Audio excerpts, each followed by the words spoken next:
Mes chers camarades, bonjour. Je vous apporte le salut fraternel des camarades du syndicat Leclerc-If dans le Calvados, dont je suis adhérent depuis 1989. La vie syndicale dans la grande distribution, et notamment chez les indépendants, n'est pas un long fleuve tranquille. Il faut tous les jours remettre le couvert pour faire respecter les droits des salariés, la bonne application de la convention collective et du Code du travail, souvent seule source de droits pour nous. Malgré les difficultés, nous arrivons malgré tout à obtenir quelques satisfactions.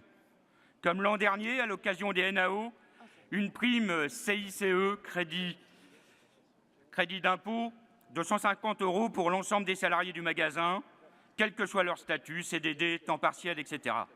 Nous avons également réussi à négocier l'ouverture d'un seul dimanche par an, celui qui précède Noël. Alors pourquoi M. Macron veut-il imposer d'ouvrir plus de dimanches alors que les employeurs eux-mêmes ne le demandent pas? Mes chers camarades, comme le temps des interventions est compté, je souhaite m'exprimer maintenant sur le rapport d'activité présenté par Jean-Claude. Je suis mandaté pour voter en son entier le rapport présenté par Jean-Claude au nom du Bureau confédéral, sans aucune réserve. Et vous l'aurez compris, pour rejeter le rapport du rapport présenté par, ne nous voilons pas la face, le secrétaire général de l'UD du Finistère, qui se place ainsi en opposition avec la Confédération. Fallait-il vraiment cristalliser les choses ainsi? Mes chers camarades, comment peut-on être pour une couverture conventionnelle et interprofessionnelle nationale et en même temps être contre toute signature de la Confédération à ce même niveau? Ne jamais signer au niveau national, ne jamais prendre ses responsabilités quand on estime que le compromis est bon ou acceptable, c'est le risque de renvoyer la négociation au niveau de l'entreprise, comme le souhaitent le MEDEF et la CFDT. C'est faire leur jeu.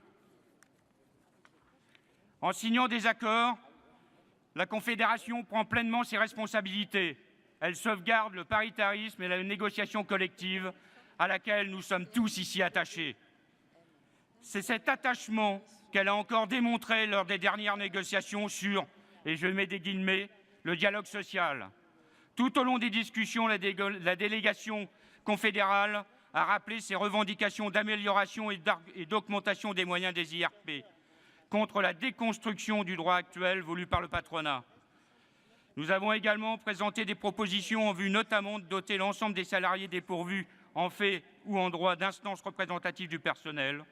Alors oui, mes camarades, je suis mandaté pour renouveler notre confiance en Jean-Claude Mailly et à l'équipe qu'il s'est choisie. Croyez-moi, mes camarades, moi qui suis chez un indépendant de la grande distribution, je connais toute l'importance des accords nationaux et conventionnels qui garantissent un minimum de droits aux salariés, trop souvent les seuls qu'ils peuvent espérer et faire valoir. Et si nous voulons de meilleurs accords, alors il faut que nous soyons en capacité de créer le rapport de force. Mes camarades, en développant nos implantations, en créant des syndicats et en augmentant le nombre de nos adhérents, plus nous serons nombreux et plus nous serons entendus. Nos revendications et nos prises de position contre les politiques d'austérité sont les bonnes. Une autre politique économique est possible, une politique qui redistribue plus justement la richesse produite par les salariés, une politique qui préserve notre sécurité sociale telle qu'elle a été conçue en 1945, une politique qui maintienne et développe les services publics pour préserver l'égalité de droit républicain, une politique digne des mots liberté, égalité, fraternité et laïcité. En Basse-Normandie, par exemple, nous sommes la seule organisation à avoir voté contre, au Conseil économique et social régional, la fusion des régions, qui aura pour conséquence la destruction d'emplois publics et privés, mais aussi le délitement de la République telle que nous la concevons à Force ouvrière. Le rapport de force se crée aussi par la mobilisation. Et mes camarades, le temps est venu, après le succès de notre rassemblement d'avertissement le 16 décembre dernier, de prendre l'initiative d'un appel à une grève interprofessionnelle de 24 heures et de rallier, sur nos bases revendicatives bien évidemment, d'autres organisations syndicales pour que la mobilisation des salariés soit la plus large possible.